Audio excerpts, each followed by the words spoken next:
ভৈরব কালীকে নমস্তুতে। জয় মা আদ্যা মহাকালী। জয় গুরুদেব। নমস্কার। আজকের বিষয়টা হলো বেসিকের আগে।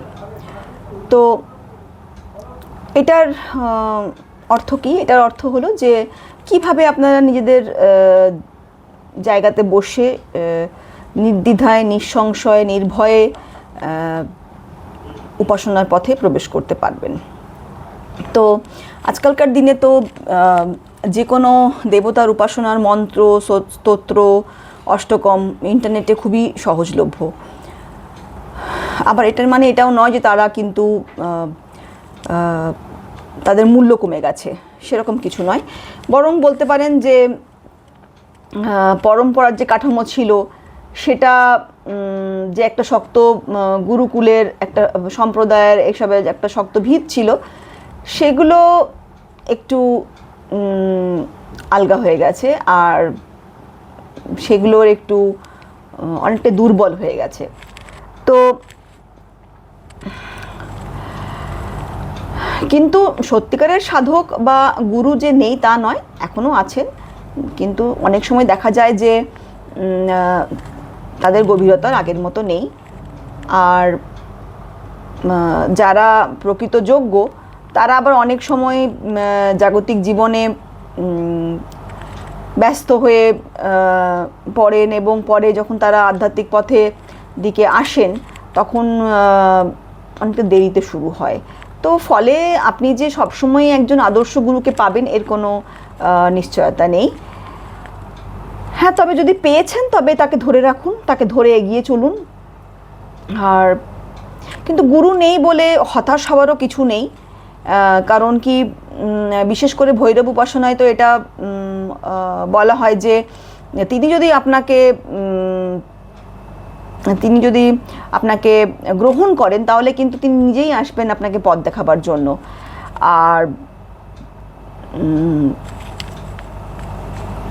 আর শুধুমাত্র মন্ত্র শেখার জন্য, উচ্চারণ শেখার জন্য কোনো গুরুর ওপর নির্ভর করা কিন্তু উচিত নয়, আর বাধ্যতামূলকও নয়। তো যাই হোক, সময় আসলে ভৈরব নিজে এসে আপনাকে গুরুর সামনে ফেলে দেবেন, নিজে আপনাকে পৌঁছে দেবেন সেখানে। গুরুকে নিয়ে গুরু আপনার সামনে প্রকট হয়ে যাবে। হ্যাঁ, তো এটা হবে। আর এটাই হচ্ছে কথা। আর আমরা তো সবাই এখন লেখাপড়া শিখেছি, মন্ত্র কিভাবে উচ্চারণ করতে হয়, কিভাবে পড়তে হয়, সবই আমরা পারি। আর বিশেষ সংস্কৃত উচ্চারণও এখন আমরা নিজেদের ভাষায় বা ইংরেজিতে সবই উচ্চারণ করতে পারি, পড়তে পারি।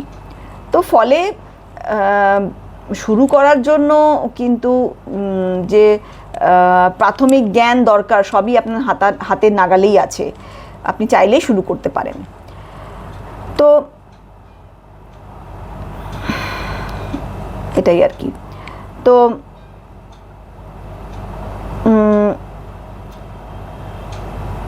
আর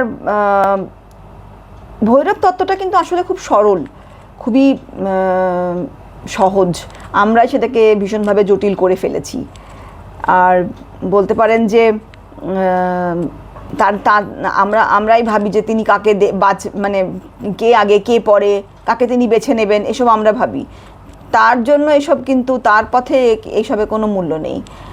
যতটা সহজ সরলভাবে, আন্তরিকভাবে তার দিকে এগিয়ে যাবে, তিনি তার দিকেই এগিয়ে আসবেন। তো বিশেষ করে একটা শিশুর মতো হয়ে যেতে হবে। শিশুরা যেমন মায়ের কাছে যায় কিছু না ভেবে, কিছু চিন্তা করে না তারা, ঠিক সেভাবেই আমাদেরকে যেতে হবে তার দিকে এগিয়ে। তবেই তিনি আসবেন আমাদের কাছে, আমাদের হাতটা ধরার জন্য। আর এটাই হচ্ছে আজকের আজকে আমি এটাই আপনাদেরকে বোঝাবার চেষ্টা করছি যে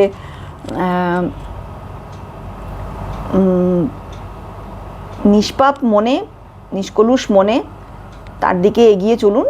তিনি ঠিক আপনার হাতটা এসে ধরবেন এবং তিনি ইঙ্গিতও দেবেন।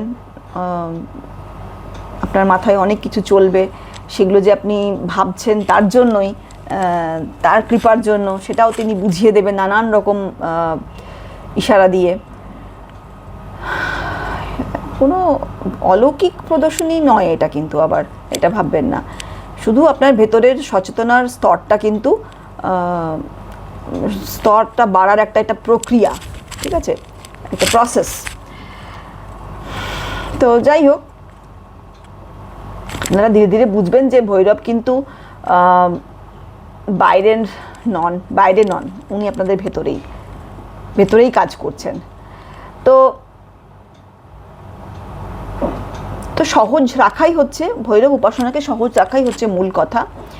আর আপনারা তো জানেনই যে আমি গুরুদেব শ্রী প্রবীণ রাধাকৃষ্ণনের শিষ্যা, আর আমি এখানে যা বলি তারই বাণী আসলে।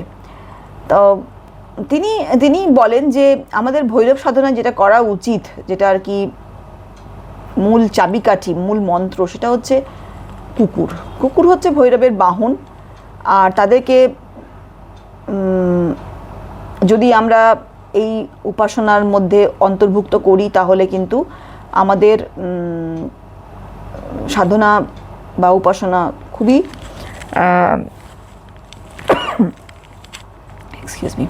খুবই আমরা তাড়াতাড়ি এগিয়ে যেতে পারবো। তার কারণটা হচ্ছে যে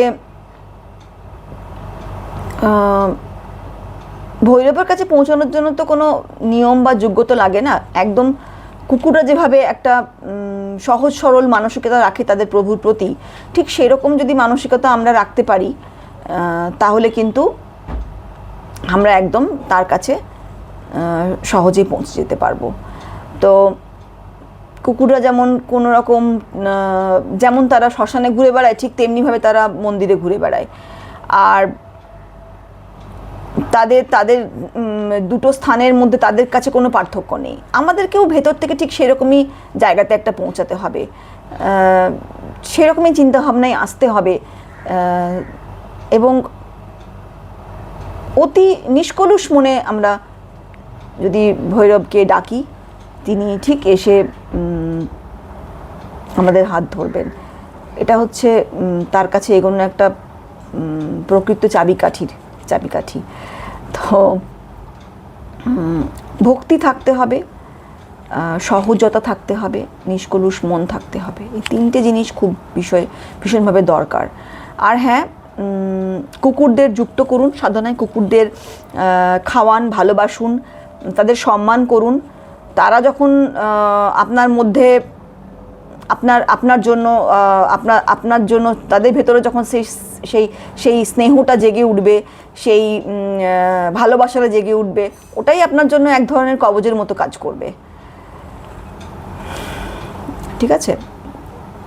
তো এই, আর চেষ্টা করুন শক্তিকে আস্তে আস্তে যুক্ত করার উপাসনার সাথে। দুটোর সমন্বয় কিন্তু আনবে আপনার সাধনার পথে পূর্ণতা। জয় মা। আপনারা যদি কেউ মন্ত্র খুঁজছেন আর উপদেশ কিছু খুঁজছেন, কিভাবে এগোতে হবে, কি করতে হবে, তাহলে গুরুদেবের চ্যানেলের লিংক আমার ডেসক্রিপশনে দেওয়া আছে। আপনারা সেখানে গিয়ে চ্যানেলে ঢুকে মন্ত্র নিতে পারেন। আমি তো আর এখন মন্ত্র দিতে পারি না, আমি তো গুরু নই। তো গুরুদেব দিয়েছেন, সেখান থেকে আপনারা নিয়ে নেবেন। ঠিক আছে? জয় মা। নমস্কার।